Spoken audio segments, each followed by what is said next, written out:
ಈ ಕಪ್ಪಿ ಸೈನ್ಯ ಬಂತು ನೋಡೆ.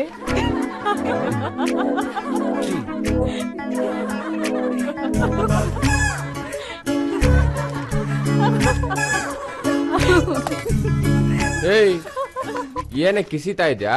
ನಾನೇನ್ ಜೋಕರ್ ತರ ಕಾಣಿಸ್ತಾ ಇದೀನ? ಏನು ಹುಡುಗಿ ಅಂತ ಸುಮ್ನೆ ಇದ್ರೆ ಜಾಸ್ತಿ ಆಯ್ತು ನಿಂದು. ಏನೋ ಏನೇ ಗೀನೆ ಅಂತ್ಯಾ? ನಾನನ್ನೇ ನಿನ್ ಹೆಂಡತಿ ಅನ್ಕೊಂಡಿದ್ಯಾ? ಮರ್ಯಾದೆ ಕೊಟ್ ಮಾತಾಡೋ. ಮರ್ಯಾದೆ ಕೊಟ್ಟು ಮಾತಾಡ್ಲಿಲ್ಲ ಅಂದ್ರೆ ಏನ್ ಮಾಡ್ತೀಯಾ? Stupid! What is this nonsense? ಇದೇನ್ ಕ್ಲಾಸ್ ರೂಮ್ ಅನ್ಕೊಂಡಿದ್ರಾ ಇಲ್ಲ ಕಲಾಸಿಪಲ್ ಮಾರ್ಕೆಟ್ ಅನ್ಕೊಂಡಿದ್ರಾ? ರೇ ಮಿಸ್ಟರ್, ನೀನ್ ಕಾಲೇಜಿಗೆ ಬರೋದು ಓದೋದಕ್ಕ ಇಲ್ಲ ಹುಡುಗಿಯರ ಜೊತೆ ಜಗಳ ಆಡೋದಕ್ಕ? ಸರ್, ಅವಳೇ ಸರ್ ಕಿಂಡಲ್ ಮಾಡಿದ್ದು. ಲೋ, ಮುಚ್ಚಯ್ಯ ಬಾಯಿ. ಕಾಲೇಜ್ನಲ್ಲಿ ಕೊಡೋ ಬಿಟ್ಟಿ ಸೀಟು, ಸರ್ಕಾರದವ್ರು ಕೊಡೋ ಸ್ಟೈಫಂಡ್ ಹಣವನ್ನ ತಿಂದು ಕೊಬ್ಬ ಹೋಗ್ಬಿಟ್ಟಿದ್ಯಾ ನೀನು.